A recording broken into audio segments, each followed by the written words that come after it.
Hey guys, welcome to On the Beat weekly podcast. On the Beat is all about giving young people a voice. We explore all the interesting topics that affect us in the world today. So come, listen, enjoy, and be inspired. On the beat, on the beat. So I'm here with Bernard and Nigel. We're going to talk about stigma. On the beat. If you're growing up in a country, there's your nationality, right? For example, Trinidad and Tobago, and they go on away. Where you from? Right? Yeah. Or the type of family you grew up in. By the time they hear your family name, something trigger them off, right? Wait, who you say is your family? Them kind of stuff now. So stigma is a real tough thing to deal with. It could, some people just deal with it cool, and some people just get offended over it, right? So my question is right now, to trigger this discussion, stigma is all about history and reputation, or damaging your reputation and so on. How can we get rid of stigma? If so, how? Meaning, if we could get rid of stigma, how? But if we can't, then how can we deal with it and change that type of negativity around? Right, well, to me, stigma, I'm not sure if there are ways to get around it or away from it, because it's something that is part of society, and yeah, people hear your name and then we use your name, but I know your father or your family, or I know your background, or your history, and your great-great-grandfather, and you then automatically get placed in this section, and they get to know the person who I am, like my personality. So I think stigma, it's not really getting away from it, but how to deal with it. Yeah, when you get placed in that category, how to deal with it. If your reaction, if you have a positive reaction or negative reaction, or how you reacted. Because people always have that label on you for some reason. That stigma of was it your name or character or background or who you are? Yeah. You get that automatically. That's said or unsaid. I agree with you. You can't really get rid of stigma. Like, it will not, we all do that. We can't really figure away or shy away from being putting a certain label on a type of people or where people from. Just like when you see somebody, you walk in the street and you see a man, he looking too neat, looking, but he coming up to you and he looking kind of nashy.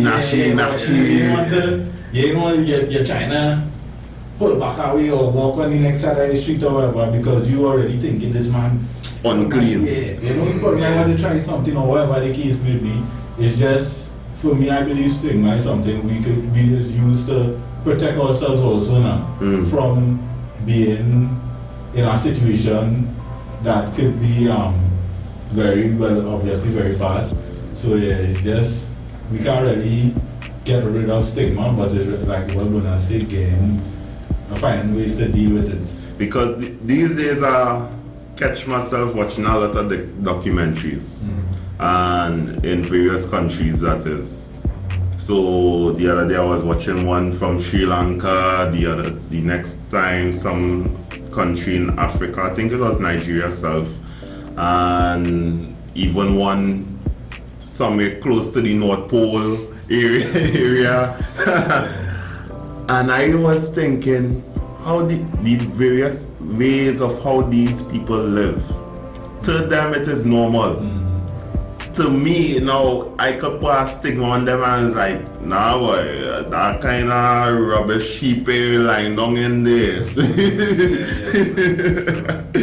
And the scent, I remember when I went to Africa, the scent that it had to deal with people that are unfortunate on the streets and so on. Eventually you have to warm up to the scent. Eventually I have to, just like how highlights that the man looking kind of unclean, eventually you have to hug that kind of person, right? Hold that person's hand and all of so. So sometimes to help people out there, you have to put stigma aside. For example, it has some young ladies, old ladies on a whole, who just suffer from being called fat. True. Hey, what's that fat girl?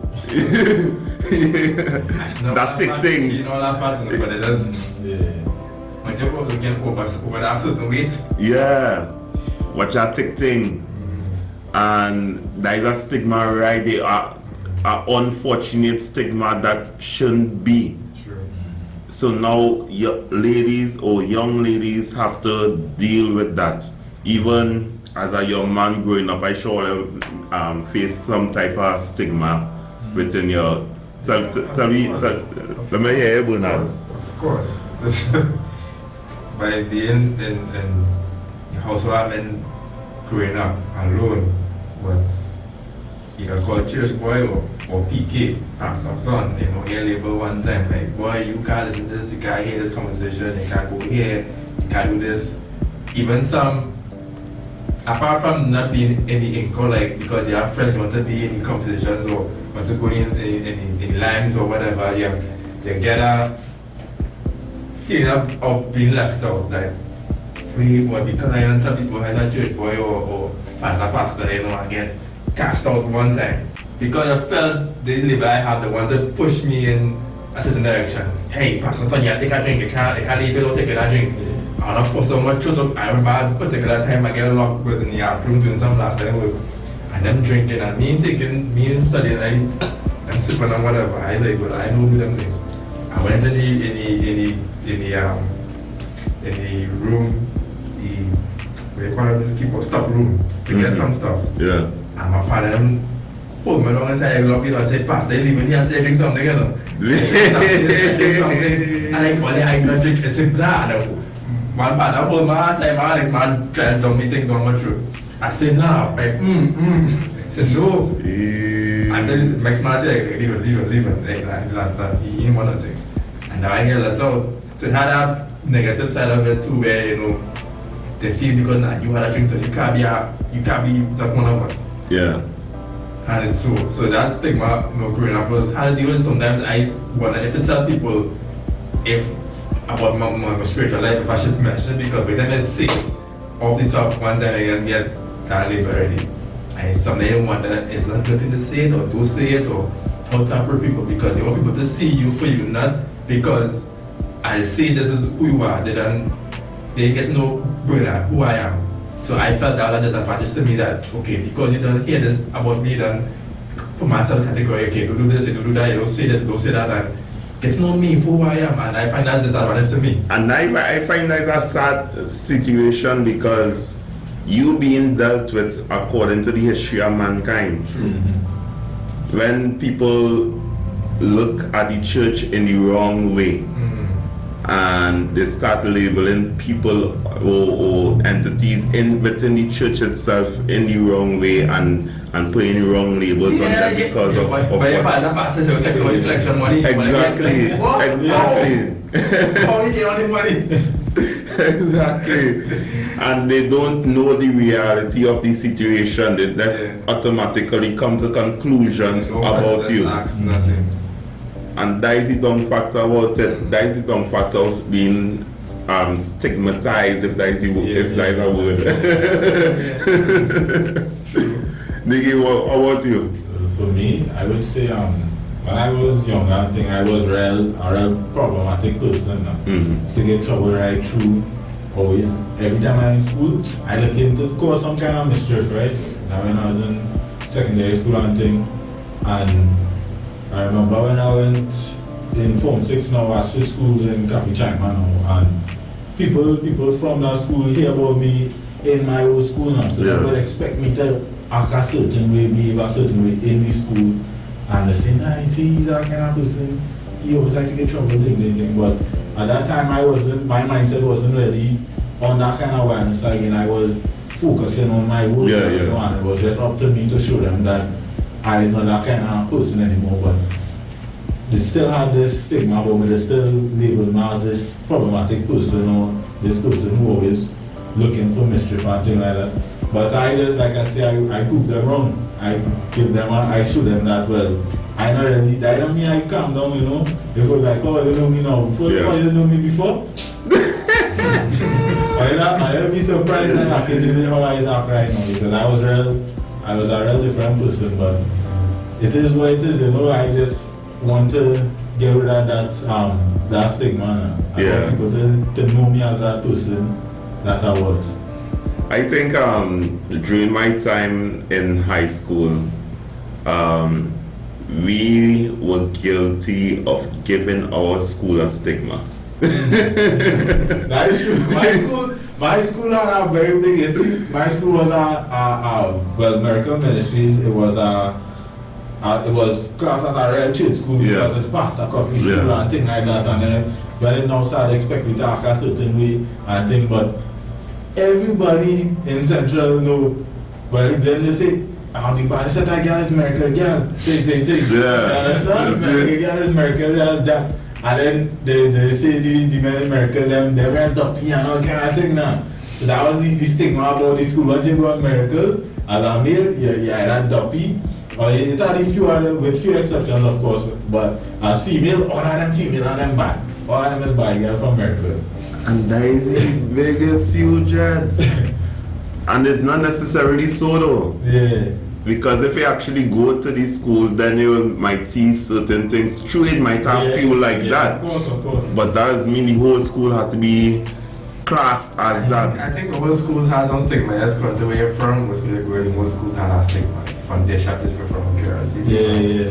Everybody had a way. I had a certain way. And all it, I guess the children will feel pressure in doing that. I live up to this because people either live up to it or try to change it because if it's negative, I change that. If it's positive, I can't be no stupid boy because I'm not prestige school. And I be bright. I know everything. Yeah. So I don't know, it was tough. And along with that point, I was thinking about it becomes a mindset situation. So now you have, if you go in a so-called Duncy school, now you have a mindset that ain't too bright. True. If you pass for a high quality school, all of a sudden it bright, it all that, right? It at a higher level, even in sports and so on, they at a higher level. And I think the mindset of the individual who go in, like you say, schools or some sort of religion or countries, that mindset of that individual had to be individual, even though they're getting judged as collective. How can you stand amongst your peers as an individual, being judged as a whole, but yet you want to be judged as you, just as how you know was now saying? Yeah, I follow. Something they say that when you go to school, you would see that it's not really so, and that is something you could say for everything, any part of the world. Every time you see somebody talking about Africa or India, you always seeing overpopulated places in India or in Africa. You always seeing them skinny bacteria with you know. But if you actually go there and you experience the place, you would see that just like in any other country, yes, you have people who suffer, and you have people who have quite up there and middle class, just like every other place now. So it's just really about experiencing it yourself. And I remember some people were classing Africa as, besides the poverty, they were classing it as, violence and them kind of stuff. And I gotta tell you, I've went about three countries in Africa. It's the nicest set of people.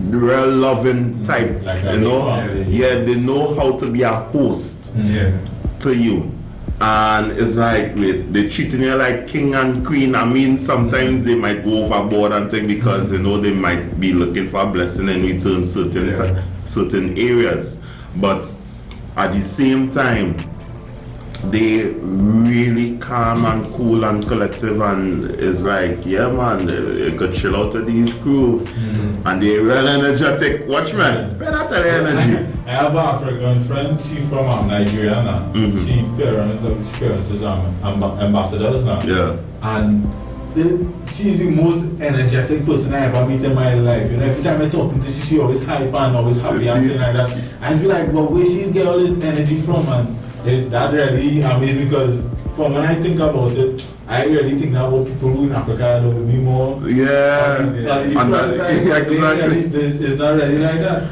True. It's not like that because they're real happy. Yeah. I mean, not all of them gonna be happy, but when it come across them, the first thing that appear on them is a smile, a laughter, and they willing to do anything basically. And I mean, that is the highlight of stigma in different areas of life.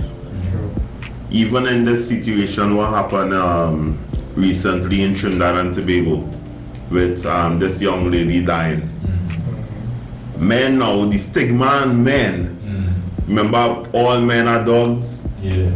Oh gosh, worse yet. I know what they go call me now, right? True. And even with she died, and there's a stigma on the lady's side as well. How could you still class the young lady as, oh, she was going and she was looking for somebody, and or she wasn't dressed properly or something? They're trying to look for fault and put that stigma on it. Yeah.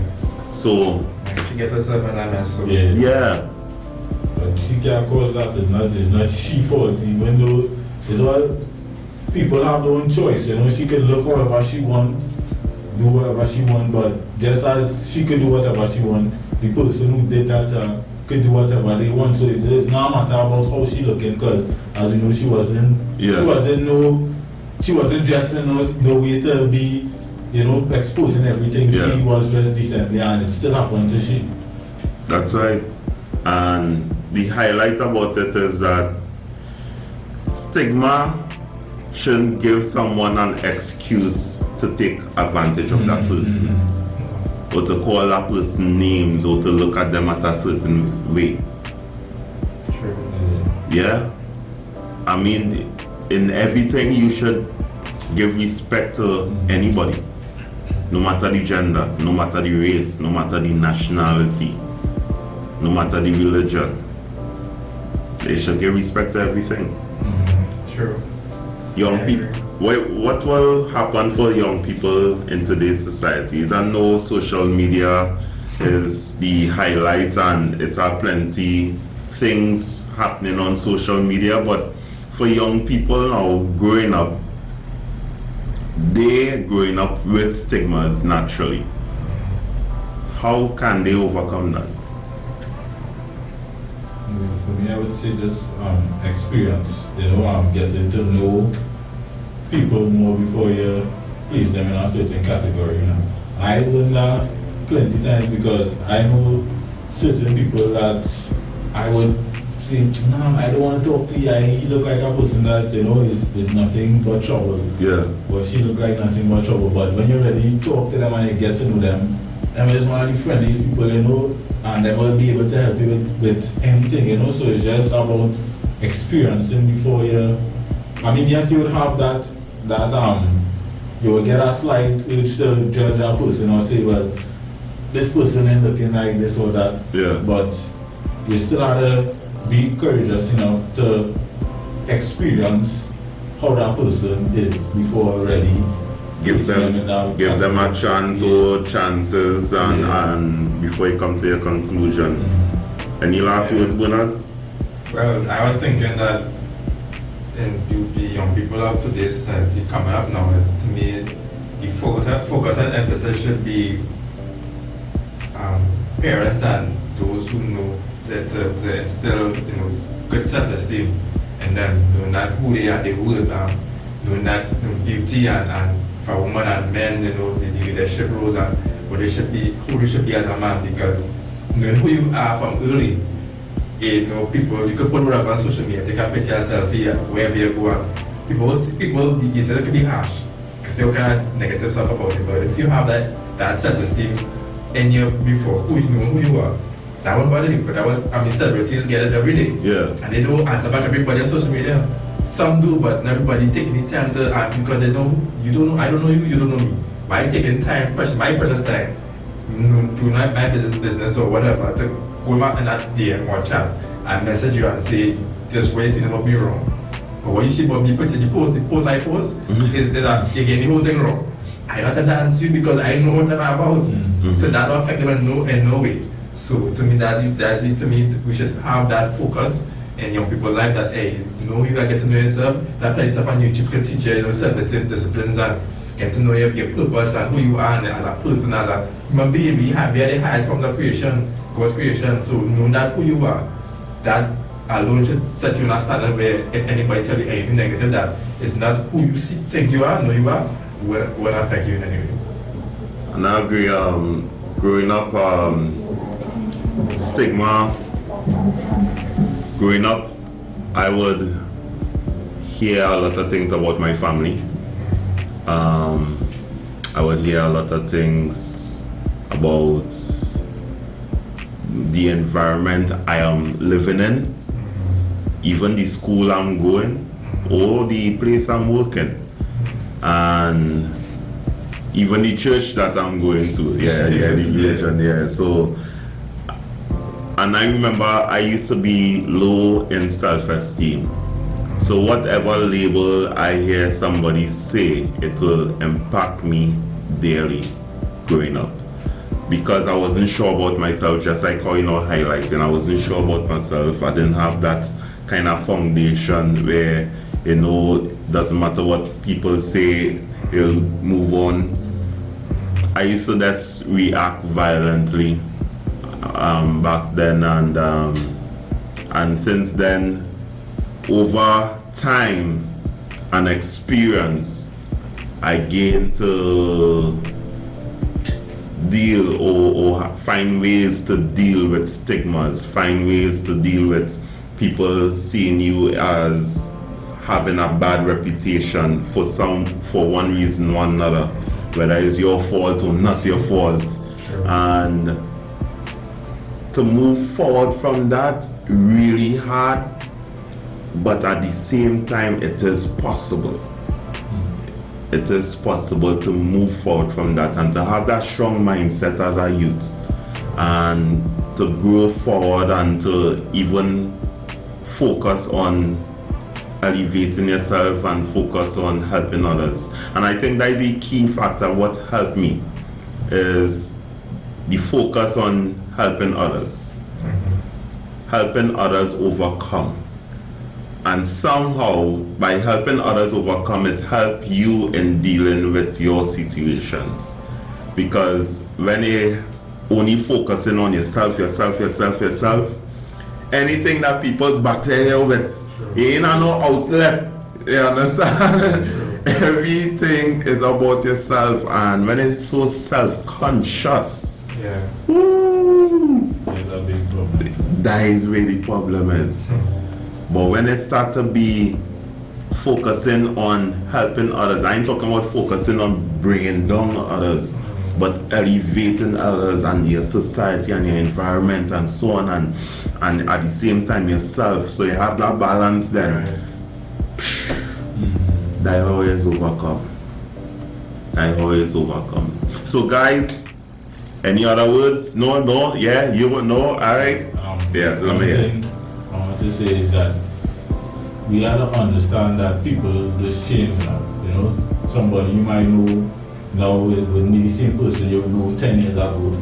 So because when people reunite with somebody they knew from the past and they know that person as a bad person. Yeah. We have that we are thinking about that person as a bad person, right? So we have to understand that people change. That is a big problem with stigma. Yeah, well, no matter what. Yeah, once you experience that person once and you see how that person operating, it's hard to get that out of your mind and get that way how that person is operating out of your mind. So when that person see the change or whatever, you still kind of iffy on Iffy. So we just have to understand that factor too. because we tend to come to conclusions before we give that person a chance. And it pays not to come to conclusions too quick. It pays to go in with an open mind and understanding and a forgiving heart as well. I remember a situation, lastly, I remember a situation with me a couple of years now, and I thinking now my reputation tarnished and maybe have a stigma now, even though I think to myself that ain't do nothing bad per se, because other people ain't seen it bad, but yet it had this group of people who seen it bad. And it's like, and when I sit back and analyze, through it in the moment it could do better. But just like it always the highlight about stigma, you could be a good person for 99% of your life, and that 1% a lapse could tarnish that whole 99% of your life. And I think that will hurt me a lot, you understand? So don't come to guys, whoever out there listening to this podcast, don't come to conclusions about people, and especially this other stigma. My blood and tequila. I don't know where I never understand that. I don't know.